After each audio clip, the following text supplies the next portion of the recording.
Hello and welcome to this week's Granny's Garden. Now 1 year ago I had a silver maple with almost no leaf canopy and a lot of dead branches. A bit like this one up here. So what do you do in circumstances like this? My advice is do absolutely nothing.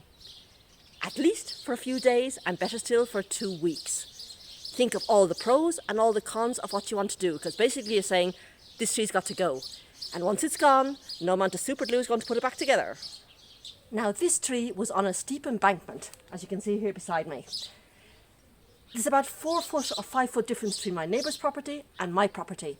So all of the trees along this embankment, their root system is holding the soil in place to avoid erosion. So if I get hold of a tree, any one of these, and cut them down and apply a stump killer, what I'm doing is killing the roots underneath and essentially leaving it open to soil erosion. But the silver maple I wanted to cut down already had a fantastic established root system. So the next question I asked myself was, can I coppice it? If you haven't seen the previous video, coppicing basically means you cut the tree off, leaving a stump or a stool as it's called, about maybe 6 to 8 inches tall, and immediately the tree around that stump forms a crown of water spouts, and any one of these water spouts can be made into a new tree. Now there is a question of, can I coppice any tree? Well, I can't go into each individual tree, but as a general rule of thumb, I'd say conifers no, deciduous yes, and fruit trees unfortunately no. There's been a lot of questions about fruit trees and no, and I'm going to explain the reason why. Virtually all fruit trees, and indeed some roses, but we're talking about fruit trees right now, are grafted. And what does that mean? Well, basically, from the graft upwards is one tree, and from the graft downwards, the roots, is a completely different tree. Why do they graft? Well, really for 2 reasons. One, to make healthier trees, and second, to make dwarf trees. If you had an ungrafted apple tree, it'd probably be a massive big tree, and instead of getting a little ladder out to pick an apple, you'd probably need a blooming crane. So what they do is get a dwarf root system, put your nice healthy apple tree on top, and then the tree on top, your little apple tree, is going to be a little apple tree instead of a massive big giant. And that is why unfortunately fruit trees are not eligible for regrowing from a stump. Above the graft, as I said, is one tree, below the graft is another, and if I give it the chop, the actual sprouts that I need to regrow that tree are going to come from the roots, which is in a different tree altogether than the one I want to actually regrow. So unfortunately, no.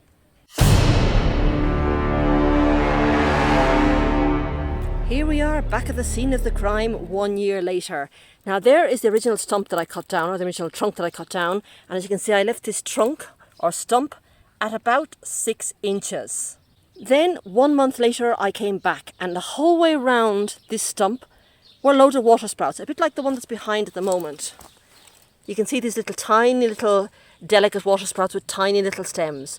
Well, they were all the way around like a crown. So what I did was select the most vertical and the most vigorous and healthy looking, and I chose 2 of them. You always choose a plan B, always, just in case something happens to your plan A. And this is the one I chose as my plan A. It was coming out at it always comes out at an angle and then it starts heading up vertically. And it was quite vertical, it was quite healthy, and then there's one at the back. But the one at the back started to lean and started to wane, so that got chopped off after about a month, and I continued on with this one.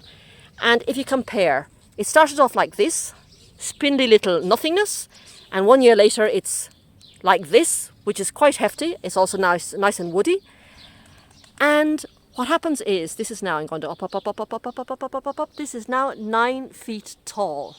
Now the first year growth was nothing much to look at. It tended to be either the trunk with just a leaf hanging out like this, obviously to be able to feed itself, or tiny little branches like this.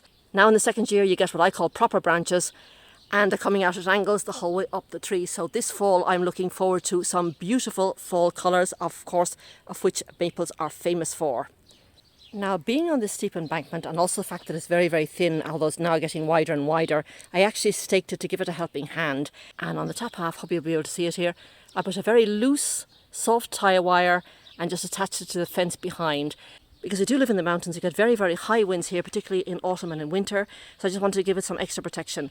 So what I'm going to do now is just release, either loosen or take away these lower stakes. Although the upper one I'm going to leave for probably this next growing season.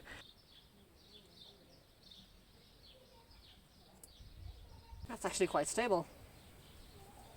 So I'm going to actually remove this now.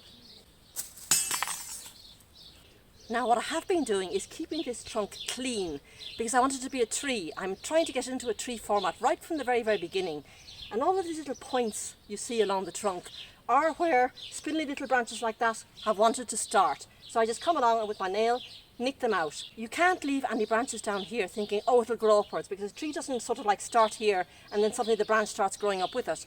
Any branch that's here is going to be here in 10 years time and in 20 years time. The difference is that now it's this wide and you can take it off with your nail, and in 10 years time it's going to be this wide and you're going to have to saw it off. So if you don't want a trunk or any branches below 4, 5, 6 feet or whatever you choose, then take it off when they're young. It's just literally flick it off with your nail. The only other maintenance it needs is now and again just come around, have a look to see if there's any suckering, because these trees do have a tendency to sucker, and again nick it off. There's another one there. Nick it off with your nails and that's it. So can I grow a tree back from a stump? The answer is definitely yes, if the tree is the correct one. Remember, conifers no, deciduous yes, fruit trees no. So I'm going to be coming back to this tree in autumn, revisiting it on one of the tours, and you can see it in all its glory because I want to see its first real autumn colours on this new tree. And now let's change to something completely different, which is the Oh Those Lilies, and I've got a very big surprise for you. This year I wanted to get the first lilies into the garden, so through Farmer Gracie I ordered some lilies. This one, which is the Stargazer, then the more typical type of lily in orange. But the ones I was most excited about was a new variety called apricot fudge. Now apricot fudge is an Asiatic lily. It has blooms that are small and they look like roses. They've got double, triple petals in the middle, and out from the middle stick these big dark chocolate anthers. But look what happened. Look at that. Nature has taken over. Isn't that absolutely amazing? What you're seeing here is obviously not apricot fudge. I immediately contacted the grower and they couldn't identify it either, and in their catalogue they don't have anything similar. For me, it's like a hybrid between the apricot fudge, because you've got the warm apricot colour and you've got the dark brown anthers, and their Cannes, which is a completely different colour but the more open type of bloom. These blooms are absolutely massive. This is like a freak of nature, a cross-pollination of some type, but it is absolutely incredible. Needless to say, I'm welcoming with open arms this like new variety into my garden, and because it's my garden and I can do what I want with my garden, I hereby name you the Granny's Garden Lily. How's that? Sounds good, doesn't it? So for me, I obviously want to know what is going to happen next year. Are they going to naturalise? Are they going to come back? And how are they going to come back? Are they going to come back as they should have been, like an apricot fudge with a rose type flower? Or are they going to come back like this? Hopefully like this. And of course I'm going to show you what happens next year because I'm so looking forward to it. But for the moment I'm going to leave you with these beautiful images of Granny's Garden Lily. See you next week.